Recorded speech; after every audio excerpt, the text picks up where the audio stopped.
quand j'ai senti sur moi descendre la grande ombre qu'on appelle la mort et conduite au tombeau, j'eus très peur. J'ai tremblé devant le gouffre sombre qui cache à tous les yeux un ciel plus pur, plus beau. Et c'est un dur moment. Les réflexions surgissent du cerveau clairvoyant en toute liberté. Et plus l'esprit grandit, plus les forces faiblissent. C'est donc enfin la mort.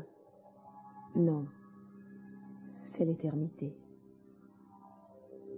Couché dans le grand lit à fine colonnette, tandis qu'on essuyait mon front tout ruisselant, je sentis qu'un grand trou se creusait dans ma tête et que je m'enfuyais, lentement, doucement, de ce corps matériel, de cette pauvre loque, cause de mes tourments, source de mes malheurs.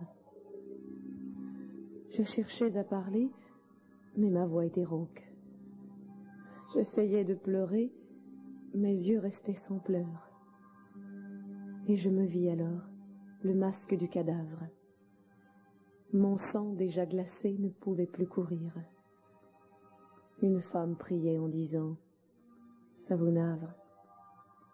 Mon Dieu, pourquoi faut-il tant souffrir pour mourir ?» Mais un choc violent, impossible à décrire, rompit fort brusquement le fluidique cordon qui reliait encore à ce corps de martyr une âme sensitive, un esprit vagabond. Le coup fut si violent que je perdis conscience de ce qui se passait en moi, aux alentours. Un sommeil bienfaisant m'endormit. Une transe vint me paralyser. Cela dura 2 jours. Soudain, un doux réveil entr'ouvrit ma paupière. Je me sentais léger, radieux et content, car tout s'illuminait. Le rêve se poursuit, dis-je, et je dors encore. Non, tu vis, mon enfant, en pleine liberté, dans un ciel plein d'azur, où l'éternelle aurore allume incessamment de nouvelles clartés. Tout à coup, je compris. Ma mémoire latente, en s'éveillant soudain, éclaira mon cerveau. Je me souvins de tout, et mes vies différentes glissèrent devant moi comme un joli tableau. La terre, à cet instant, me parut froide et morne. Partons, vite, partons. Quittons ce coin impur de l'ératicité et du séjour sans borne. Oh, fuyons, et suivons ce nuage d'azur. Je me sentis alors devenir grand, immense. L'avenir s'étalait, lumineux à mes yeux. Devant tant de bonheur s'envolait ma souffrance. J'avais perdu la terre. Il me restait les cieux. Nous allions tous les trois, éblouis dans l'espace, la distance et le temps confondus sous nos pas. Nous allions, pèlerins que jamais rien ne lasse, vers l'énorme inconnu qui se dressait là-bas. Et nous allions toujours, enivrés de lumière, rencontrant çà et là dans notre long chemin des frères, des amis, qui très loin de la terre s'envolaient comme nous vers leur nouveau destin. Oh, quel bonheur puissant, suave, inexprimable, se retrouver enfin. Oh, la joie du retour, comme elle laisse au cœur un bien-être ineffable, flamme d'affection finissant en amour. Et nous allions toujours, plus haut, plus loin, plus vite. L'espace grandissait, déroulant ses splendeurs. L'âme s'extasiait, mais se sentant petite, n'osait se mesurer aux vastes profondeurs. Plus de noir, plus de nuit, rien que de la lumière, des soleils bienfaisants lançant de chauds rayons. Partout de la clarté, sous l'éternel mystère se précisait le but que tous nous poursuivions. Le temps ne marquait plus à l'horloge puissante qu'éternellement Dieu penche sur l'infini. Et les années passaient dans leur ronde incessante, se poursuivant dans un envol indéfini. Nous allions cependant, voyageurs inlassables, ivres d'amour, d'ardeur, d'espace et de bonheur. Nous allions tous les trois, heureux, insatiables, charmés, émerveillés devant tant de splendeur. Un monde paraissait devant nous, magnifique. L'air était parfumé, les fluides étaient doux. Dans le calme enivrant, une belle musique s'exhalait tendrement, venant on ne sait d'où. Comme elle soulevait en moi d'étranges choses, cette douce harmonie emplissant les cieux, et qui me pénétrait comme un parfum de rose, éveillant en mon cœur des sons mystérieux. « Arrêtons-nous ici, » ai-je dit à ma mère. « Reposons notre esprit de son trop avoir vu. Jouissons un moment de ce rêve éphémère qui, rapide, fuira pour avoir trop vécu.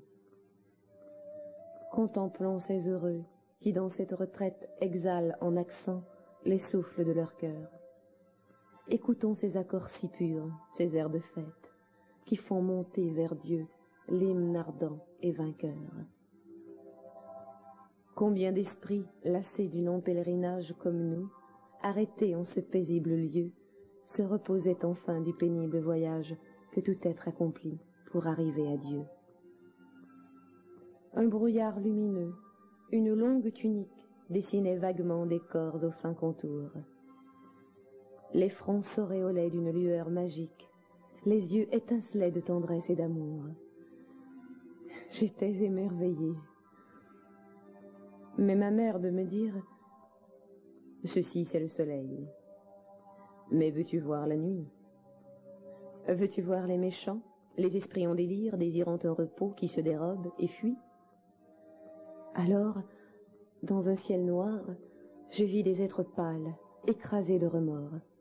Pauvres êtres maudits, que leurs crimes suivaient dans les sombres dédales de ce coin ténébreux, si loin du paradis.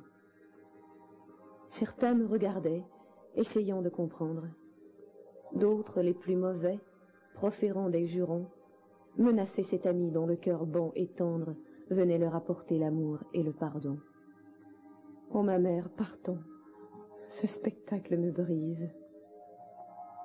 Et le temps de penser, nous voilà transportés dans un monde charmant où la plus douce brise caressait mollement des sites enchantés. Les esprits, travaillant en ce coin de l'espace, étudiaient, unis, pour de nouveaux progrès, avec cette puissante ardeur que rien ne lasse et que n'abat jamais le plus petit regret.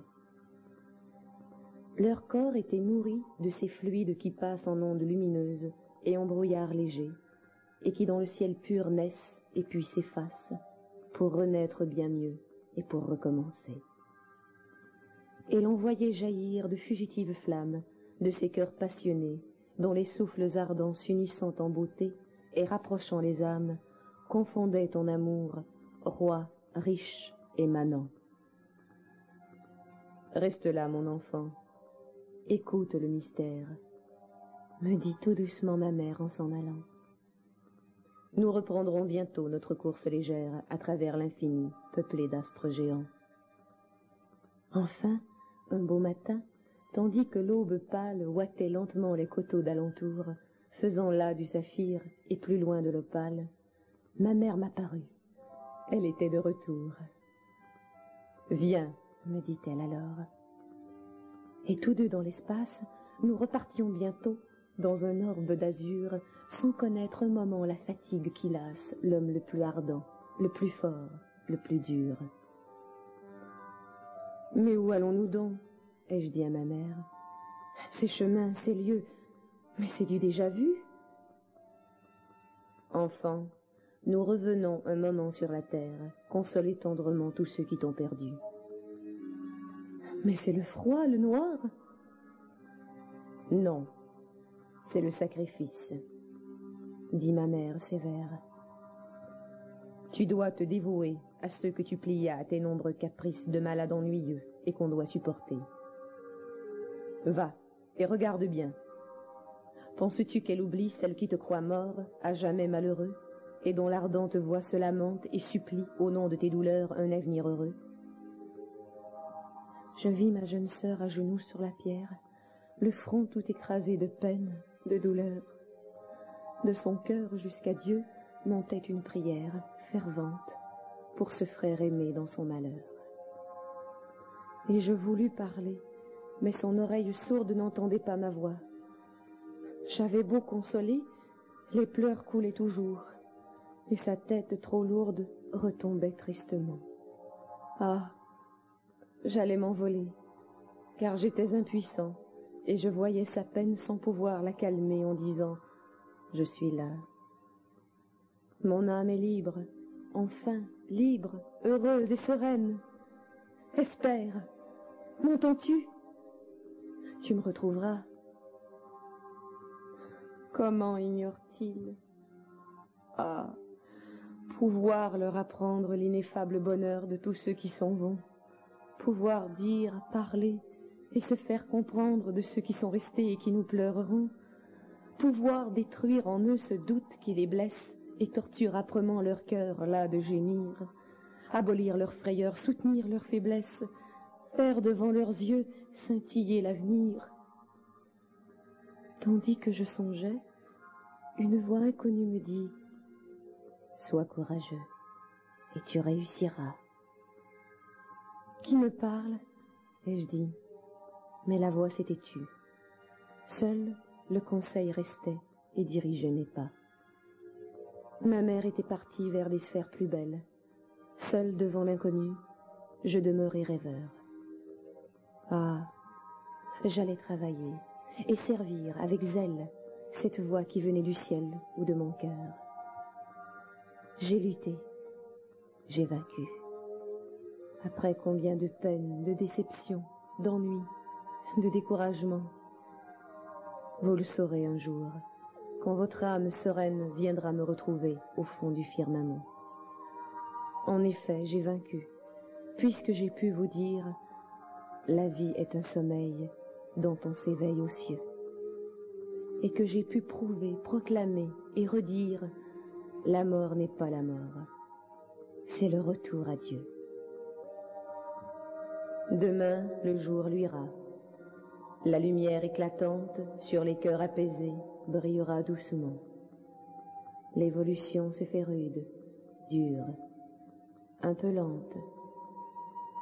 Votre siècle va voir un accomplissement.